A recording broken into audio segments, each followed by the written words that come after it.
वक्त मैं महाराष्ट्र के गोंदिया विधानसभा क्षेत्र में हूँ। चुनाव प्रचार का वक्त यहाँ पर ख़त्म हो गया है। कल वोटिंग का दिन आ गया है। मुझे ये बताओ कि इस बार महाराष्ट्र में क्या लगता है, महाविकास आघाड़ी सरकार बना लेगी या महायुति? अभी पूरा महाराष्ट्र चुनाव भर ये प्रचार चला, कटेंगे तो बटेंगे, एक है तो सेफ है, ऐसे नारों को लेकर के मतलब आम जनता क्या सोचती है, इस पर आप खुलकर राय रखें तो इस बार उद्धव ठाकरे शिवसेना गुट मजबूत दिखाई दे रही है महाराष्ट्र में या फिर एकनाथ शिंदे की शिवसेना मजबूत दिख रही है? अच्छा, आप लोग क्या सोचते हो, मुख्यमंत्री का चेहरा किसको देखते हो? अगर युति आ गई या फिर आघाड़ी आ गई तो दोनों में से आघाड़ी में नाना पटोले उनको मुख्यमंत्री देखना चाहते हैं, और युति में? नमस्कार साथियों, इस वक्त मैं महाराष्ट्र के गोंदिया विधानसभा क्षेत्र में हूं। चुनाव प्रचार का वक्त यहां पर ख़त्म हो गया है। कल वोटिंग का दिन आ गया है। कल एक ही चरण में पूरे महाराष्ट्र में चुनाव संपन्न हो जाएंगे और 23 नवंबर को इसका रिजल्ट भी आ जाएगा। और इस वक्त हम गोंदिया विधानसभा क्षेत्र में हैं। यहाँ पर भाजपा और कांग्रेस के प्रत्याशी आमने सामने हैं। साथ में हमारे यहाँ पर साथी हैं, उनसे भी हम चर्चा करते हैं। तो आप लोग ऐसा ना करें कि इससे उससे प्रॉपर मैं वालों से बातें करो। आप कहाँ के हो? मैं बाहर रहता हूँ, तालाब से आ रहा हूँ। अभी क्या बोलूँ क्या नहीं, उनसे बात करो। तुम महाराष्ट्र के ही हो? हाँ, यही विधान ले लो, फिर हम बात करेंगे आपसे। हाँ हाँ भैया, मेरे को ये बताओ कि यहाँ पर कौन कौन से प्रत्याशी हैं आपके भी, भाजपा और? यहाँ पे तो 14 या 15 प्रत्याशी है। हाँ। लेकिन मेन बोले तो 2 अग्रवाल है। एक विनोद भाऊ अग्रवाल है और एक है गोपाल भाऊ अग्रवाल। कौन कौन से पार्टी से हैं ये है कांग्रेस से है गोपाल दास अग्रवाल जी, और बीजेपी से है अपना विनोद भाऊ अग्रवाल। विनोद भाऊ अग्रवाल। तो ये मतलब भाजपा और कांग्रेस में टक्कर दिखाई दे रहा है कि यहाँ दोनों पार्टी में टक्कर दिखाई दे रहा है। हाँ हाँ। और अभी जैसे यहाँ पे अभी जो वर्तमान थे वो निर्दलीय प्रत्याशी थे क्या इस बार विधायक आपके? नहीं, पहले निर्दलीय थे, अभी ये पार्टी से ज्वाइन हो गए हैं। अब वो कौन सी पार्टी में गए हैं? बीजेपी में गए। तो पिछले बार निर्दलीय जीतने का क्या कारण रहा था उनका?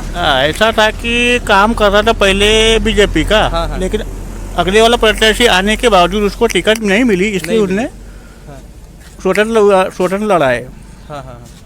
फिर इंडिपेंडेंट जीत गए थे। तो इस बार भी उन्हीं का तगड़ा माहौल होगा फिर? अब तो भाजपा में माहौल तो दोनों का तगड़ा ही दिख रहा है। दोनों का दिख रहा है। हाँ। लेकिन ऐसा नहीं बोल सकते कि किसकी बाजी, कौन बाजी मारेगा, ये पता नहीं लगेगा। यानी इसका तो निर्णय जनता करेगी। हाँ। इनका कुछ यानी कि दोनों में ज़्यादा टक्कर है। दोनों में। और बाकी जो प्रत्याशी कौन कौन से पार्टी से हैं जो थोड़े उनके बाद नंबर? निर्दलीय है। हाँ। बाकी फिर तो गठबंधन में 2 ही है, महाविकास आघाड़ी और महायुति, तो उन्होंने अपना अपना एक एक कर दिए हैं। हाँ। फिर बाकी निर्दलीय, इंडिपेंडेंट। हाँ। तो इस बार ऐसा है कि जो निर्दलीय है उनका अभी कुछ हो नहीं पाएगा यहाँ पर, क्योंकि उनका कुछ परपंच नहीं लग रहा है। हाँ। अभी तो टक्कर 2 ही में लग रहा है। 2 ही में लग रहा है। मुझे ये बताओ कि इस बार महाराष्ट्र में क्या लगता है, महाविकास आघाड़ी सरकार बना लेगी या महायुति? अभी तो एक आइडिया नहीं आता, क्योंकि दोनों जोश पर है। दोनों जोश पे है। अभी कब किसका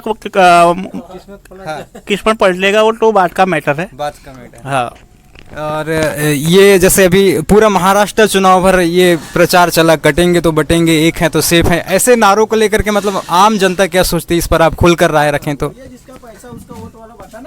हाँ, आ रहे हैं, बता रहे हैं। तो मतलब हमने देखा प्रधानमंत्री मोदी के मुंह से भी तो एक है तो सेफ है, फिर उसके बदले में फिर कल राहुल गांधी अपना एक तिजोरी लेकर के आ गए और वहाँ से उन्होंने अडानी और मोदी जी को निकाल लिया, यही है एक है और सेफ है। तो इन पर मतलब अब क्या है, इनका तो काम ही चलते रहेगा ना कि एक दूसरे की पतंगा बनाना और एक दूसरे के बारे में छापना। अब वो तो जनता को मालूम है ना कि जनता अपना राय बराबर निकाल देगी ना, वो तो चुनाव के बाद पता चलेगा। अभी तो कुछ सब बोलने का काम है, ये भी वो तो चुनाव के बाद ही डिसाइड होगा। 23 तारीख को 23 को डिसाइड हो जाएगा। नहीं, जैसे स्पष्ट रूप से दिखता है कि कटेंगे तो बटेंगे नारे ऐसे इसलिए दिए जाते हैं कि भाजपा को मतलब ये लगता है कि हमारा हिंदू वोट ना बटे। इसको लेकर मतलब जनता क्या सोचती है कि हाँ, ये काटने बांटने वाली बात अच्छी लगती है इन नेताओं के मुंह से? नहीं, काटने बांटने वाली बात तो अच्छी लगती है, लेकिन क्या काटने बांटने वाली बात करेंगे तभी तो हिंदू कटेंगे ना। बोलेंगे तभी कटेंगे, यदि नहीं बोलेंगे तो नहीं कटेंगे। कटेंगे नहीं तो बटेंगे नहीं, और बटेंगे तो कटेंगे। और यही उनका नारा है, ये सब चीज़ें हैं। और दूसरा ये बताओ कि जैसे ये इनको मतलब एनसीपी के लेकर जो टूट फूट हुआ, शिवसेना में टूट फूट हुआ, तो इस बार उद्धव ठाकरे शिवसेना गुट मजबूत दिखाई दे रही है महाराष्ट्र में, या फिर एकनाथ शिंदे की शिवसेना मजबूत दिखाई दे रही उद्धव ठाकरे गुट मजबूत दिखाई दे रही है, शिंदे गुट कमजोर दिखाई दे रही है। है? क्या कारण हो सकता है इसका? अब इनका कारण तो अपने को उतना गहराई से मालूम नहीं है, इतना गहराई से अपने को मालूम नहीं है, लेकिन उनमें दोनों में फूट अपने आप से हुआ है, आपसी मतभेद होने के कारण। और ये जो एनसीपी पूरा चिन्ह चुनाव फिर इन सब चीज़ों को लेकर के झगड़ा हुआ। अभी एनसीपी बोले तो अपना जो शरद पवार वाला है वो अभी मजबूत दिखाई दे रहा है, शरद पवार।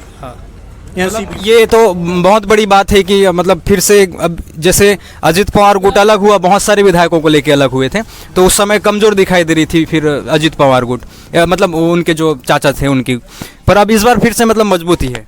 हाँ, मजबूती दिखाई दे रही है अभी तो। इस प्रकार जैसे आपने बताया कि मजबूत हो गई शिवसेना इनकी उद्धव ठाकरे जी की, और एनसीपी शरद पवार जी की, तो फिर तो ये तो कांग्रेस के पाले में जाता हुआ दिखाई देगा फिर सरकार। कांग्रेस को थोड़ा सा दिखाई दे रहा है मजबूत, आगामी सरकार मजबूती में दिखाई। इसमें ये एक बता दो कि इस बार भाजपा मजबूत दिखाई दे रही है या फिर कांग्रेस? कांग्रेस। तो मतलब महाविकास आघाड़ी सरकार बना सकती है, ऐसा कह सकते हैं? बना सकती है। पर ये जैसे हमने हरियाणा में भी देखा था कि पूरा ऐसा लग रहा था माहौल कि कांग्रेस बना लेगी सरकार, लेकिन ऐसा हुआ नहीं था। तो ऐसे इन मुद्दों पर फिर ईवीएम सामने आता है। वो तो एग्जिट पोल में ऐसा अनुमान से काम चलता है, लेकिन जब आकलन होता है ना, उसके बाद में पता चलता है कि किसको जीतना है, किसको हारना है, वो तो चुनाव होने के बाद ही पता चलता है। अभी तो कहने की बात है, अनुमान लगा रहे कि अनुमान है अभी, वो तो अनुमान बाद 23 तारीख को पता चल जाएगा किसकी सरकार आ रही है, किसकी सरकार गिर रही है। हाँ, वो तो 23 को क्लियर हो जाएगा, लेकिन हाँ, जैसे महाविकास आघाड़ी युति, ये दो ही में टक्कर दिखाई दे रहा है, और इसमें से अब आघाड़ी जैसे भी हम भी देख रहे हैं तो मजबूत दिखाई दे रही है इस बार। तो ये सब चीज़ें हैं, और दूसरा कि फिर ईवीएम पर लांछन लगता है बार बार, तो उसको लेके आप लोग भी, आम जनता मतलब थोड़ा सा राय रखना चाहे। ईवीएम जैसे हरियाणा इलेक्शन हो, मध्य प्रदेश, छत्तीसगढ़, राजस्थान, इन सब में जब चुनाव परिणाम आया भाजपा के पक्ष में, तो कहा गया कि ईवीएम में घोटाला हो गया है, तो इसको लेकर के क्या सोचते हैं? नहीं, ईवीएम में कोई घोटाला नहीं है, बस वो कहने की बात है। यानी बात का पतंगा बनाया जाता है बाद में कि उसने ऐसा किया होगा, उसने घोटाला किए, उसमें सेटिंग किए होंगे, ये सब कहने की बात है। हैक वैक नहीं होता? नहीं, ये मतलब हार स्वीकार नहीं होती तो फिर ठीकरा फोड़ दो ईवीएम पर, ऐसा? वही हो रहा है वहाँ पर। ये चीज़ें हैं। और जैसे पर ईवीएम पर जैसे ये भी बोलते हैं, एलन मस्क ने भी कहा था कि ईवीएम हैक हो सकता है, हो जाता है, तो चुनाव नहीं कराना चाहिए, ऐसा करके। हो सकता है, लेकिन ऐसा नहीं हो पाएगा, क्योंकि यहाँ पर दिग्गज नेता बैठे हैं ना सब लोग, क्योंकि सब कांग्रेस वाले, बीजेपी वाले, सब मजबूत है, लेकिन ये ऐसे नहीं कर सकते, क्योंकि ऐसे में क्या संविधान की धज्जियां उड़ जाएगी ना, इसलिए ऐसा नहीं होता, लेकिन कहने की बात है ये। अब मेरे को थोड़ा सा ये बता दो कि जैसे ये जो अभी एकनाथ शिंदे जी की सरकार रही, उससे पहले उद्धव जी की सरकार रही, तो किस सरकार में मतलब माहौल बढ़िया था ये शासन चलाने वाला? उद्धव सरकार अच्छी थी, लेकिन क्या है, इसमें शिंदे सरकार ने क्या है कुछ किए होंगे, इनने टाल मटोल किए, इसकी वजह से शिंदे सरकार आई है। उद्धव ठाकरे गिरी है इनके विधायक की वजह से, लेन देन के चक्कर में। हाँ, सब ये भाजपा का कूटनीति है, तो उन्हें तोड़ दिए थे। एनसीपी को भी भाजपा ही नहीं तोड़ा, फिर शिवसेना को भी भाजपा नहीं तोड़ा, तो मतलब पुरानी एनसीपी और शिवसेना मजबूती में है इस बार। तो ये बड़ी मतलब उनकी वापसी हुई। और फिर अगर माहौल अगर दिखता है थोड़ा बहुत लाने ले आने का, तो फिर भाजपा फिर तोड़फोड़ कर सकती है, क्योंकि सबसे मजबूती पार्टी बोलो तो ये बीजेपी है। केंद्र में भी उनकी सरकार है, क्योंकि केंद्र में भी सरकार उनकी है। अभी जब जो आ रही है पार्टी, वो तो पूरे अपना एमपी बोल रहे थे कि नहीं इस बार आएगा बीजेपी, कांग्रेस बोल रहे थे, लेकिन आया बीजेपी। छत्तीसगढ़ में भी वैसे ही हुआ, कांग्रेस लीड पे चल रही है, लेकिन आया वहाँ पर बीजेपी। ऐसे एग्जिट पोल में वैसे ही आकलन लिखाया जा रहा है, लेकिन जब क्लियर होता है तो दूध का दूध और पानी का पानी हो जाता है। तो ये सब चीज़ें हैं, हम लगातार चर्चा कर रहे हैं। कल चुनाव का दिन है, कल मतगणना जो जहाँ पर होगी वोटिंग, वहाँ पर भी जाकर के हम वीडियो बनाएंगे। और फिर एक कानून व्यवस्था पर भी लगातार सवाल उठा था। एक बाबा सिद्दीकी की हत्या जो है गैंगस्टर ने करवा दी, ऐसा करके जो आरोप लगा था। तो ये कानून व्यवस्था कैसी रही है एकनाथ शिंदे के समय में? नहीं, उसके बारे में अपने को तो कोई ज़्यादा नॉलेज नहीं है, क्योंकि हम वहाँ तक नहीं पहुँच पाते। हम ग्रामीण एरिया के आदमी हैं। अब वहाँ तक हमको उसके बारे में कुछ नॉलेज नहीं है, इसलिए ऐसा कानून व्यवस्था से इसका मामला इतना इधर गांव में कानून व्यवस्था की कोई दिक्कत तो नहीं होती? नहीं, कोई दिक्कत नहीं है। और किसानों का ये जो मुद्दा है, अपने ये पूरा विदर्भ क्षेत्र है इसमें, वो तो मुद्दा हर किसानों का है ही चाहिए, लेकिन क्या है, जो किसान को बोल पाते हैं कि आपका धान का समर्थन मूल्य बढ़ाएंगे, तुम्हारा इधर क्या है, कितने प्रति क्विंटल है खरीदी? इधर में 20,000 रुपये प्रति हेक्टर के हिसाब से है बोनस। और बोनस मिल जाता है इसमें हेक्टर के पीछे 20,000 रुपये हेक्टर दिया जाता है। 20,000 हेक्टेयर, मतलब 1 हेक्टेयर में 2.5 एकड़, तो 2.5 एकड़ के ऊपर 20,000 बोनस मिलता है। और सरकार जो सेंट्रल का MSP है 2300 रुपये इन समर्थन मूल्य है वो। बाकी जो बोनस के तौर पे दिया जाता है, तो वो बोनस के तौर पे दिया जाता है, हेक्टर के हिसाब से दिया जाता है। ये तो बढ़िया है। हमारे MP में तो केवल 2300 ही मिलता है किसानों को। छत्तीसगढ़ में 3100 दे रहे हैं। MP में भी उनने वादा किए थे 3100 का, लेकिन नहीं दे रहे हैं भाजपा वाले। और यहाँ पर चलो बोनस भी मिलता है, हमको तो बोनस भी नहीं मिलता है।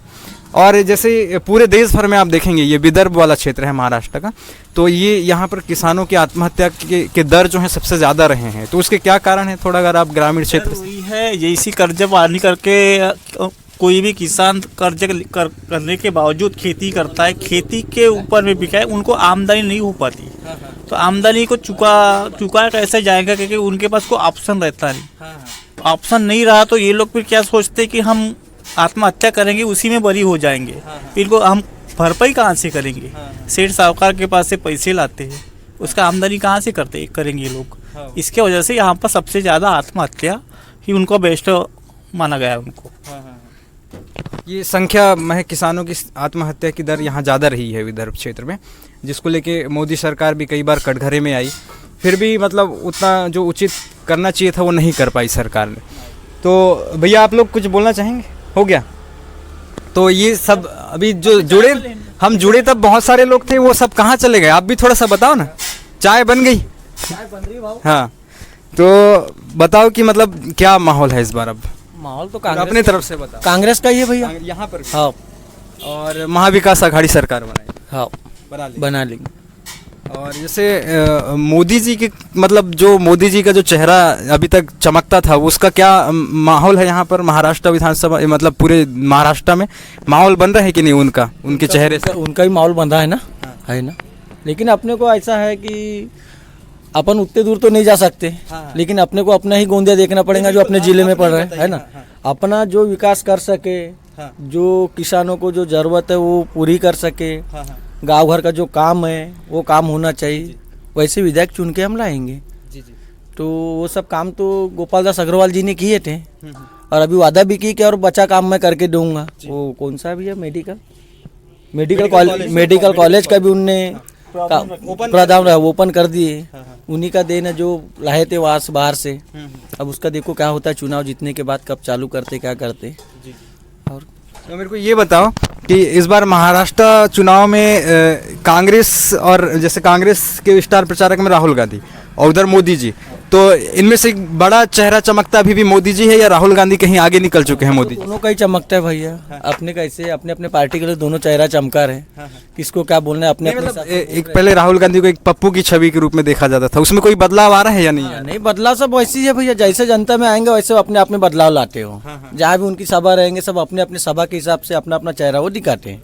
तो यहाँ पर जैसे कांग्रेस मजबूत है, ऐसा ग्राउंड रिपोर्ट में आप बता रहे हैं, तो उसका कारण क्या है? यहाँ के खुद स्थानीय प्रत्याशी या फिर शीर्ष नेतृत्व? हाँ, सब स्थानीय वाले ही बता रहे हैं। स्थानीय, हाँ, मतलब ऊपर नेताओं को देख के नहीं है उनकी पावर। अपन गोंदिया के विधायक को देख रहे कि अपना विकास के हिसाब से करके बता रहे हैं हम, बाकी आगे का नहीं बता सकते। आगे का नहीं बता सकते। और फिर सरकार तो अब गठबंधन की ही बनेगी। यहाँ पर कोई स्पष्ट रूप से 2 पार्टियाँ सरकार बनाने के लिए नहीं लड़ रही हैं, 6 पार्टियां हैं गठबंधन में। तो किसको सरकार में देखना चाहते हैं, किस गठबंधन को, महायुति या फिर हाँ, अभी ये भैया सब जीतने के बाद ही समझ में आएगा जी। अभी बताएंगे तो होगा क्या क्या नहीं, ये नहीं बता सकते। अब 3 दिन का तो समय बचा। 3 दिन के बाद में ही समझ में आएगा। जो भी होगा, कैसा जो होगा वो फाइनल ही होगा। हमारे बोलने के बाद तो कोई कट नहीं सकता। वो कैसा जो चुनाव निकालेंगे वही आगे अपना प्रोसीजर चलाएंगे, फिर ऐसा है बस। तो ये गठबंधन की सरकार को आप कैसे देखते हैं, मतलब अच्छी सरकार के रूप में या फिर पूर्ण बहुमत की सरकार रहती तो अच्छा काम करता हो? हाँ, वो तो कैसा है भैया, अभी कह नहीं सकते, इस विषय पे बात नहीं कर सकते। इसलिए नहीं कर सकते क्योंकि चुनाव के हिसाब में ऐसा है। हम बोल रहे कि भाई ये जब बन जाएगा वो बन जाएगा, गठबंधन में हो जाएंगे, लेकिन ये सब कह नहीं सकते अभी। वो सब चुनाव के बाद ही समझ में आएगा। और जो भी है चुनाव के बाद ही समझ में आएगा। इधर मुझे ये बताओ कि जैसे महाविकास आघाड़ी अगर बहुमत में आ जाती है तो किसको मुख्यमंत्री बनाएंगे? हाँ, अगर महायुति अगर आ जाती है तो फिर से एकनाथ ही बनेंगे क्या? अब एक नाथ बनते हैं क्या, उनके सरकार बनते हो तो कैसे हम नहीं बता सकते ना भैया आगे का। मतलब जैसे आप लोग क्या सोचते हो, मुख्यमंत्री का चेहरा किसको देखते हो? अगर युति आ गई या फिर आघाड़ी आ गई तो दोनों में से? आघाड़ी में नाना भाऊ पटोले। आघाड़ी में नाना भाऊ पटोले। उनको मुख्यमंत्री देखना चाहते हैं, जाओ, और युति में वो नहीं मालूम यार। नहीं, मतलब आ गई अगर तो मतलब उधर भी सोचे होंगे एकनाथ शिंदे जी को, देवेंद्र फडणवीस को। वो कितने 2 दिन के लिए बने थे ना बीच में, फिर उनकी सरकार भी चली गई थी, बहुमत साबित नहीं कर पाए, तो फिर वो आ गए थे, उद्धव जी आ गए थे उसके बाद। तो ये नाना भाऊ पटोले कहाँ से हैं? ये है ना साकोली। साकोली से। तो है मतलब सीएम के रेस में क्या? कितना मार्केट है उसका भाई, फर्स्ट नंबर पर है अभी आघाड़ी में। आघाड़ी से। हाँ। तो फिर उनका क्या होगा, उद्धव ठाकरे जी का? उनको भी अलग पोस्ट मिले देंगे वो लोग। उप मुख्यमंत्री। कुछ भी दे सकते हैं। हाँ, दोनों चलता है अपने को, वो कोई ये नहीं है। वो भी चलता है, वो भी चलता है। हाँ हाँ, दोनों अपने लिए सही है। दोनों सही है। मतलब नाना पटोले बने या फिर देवेंद्र? अपने कोई दिक्कत नहीं है उससे। तो ये सारी चीज़ें हैं, ये हमने यहाँ पर चर्चा की है। आप बताओगे कुछ? हो गया, ठीक है। तो ये सारी चीज़ें हैं। कल वोटिंग का दिन है, कल भी हम यहाँ पर रिपोर्टिंग करेंगे और भी आपको जानकारी बताएंगे। 23 नवंबर को तो रिजल्ट, चुनाव परिणाम आ ही जाना है। उसके पश्चात ही आप देखेंगे किस प्रकार से सरकार बनती है, महाविकास आघाड़ी की या फिर महायुति की। तो पुष्पेंद्र पटले ऑफिशियल यूट्यूब चैनल के साथ आप बने रहिएगा। धन्यवाद, जय हिंद। कोई बने यार।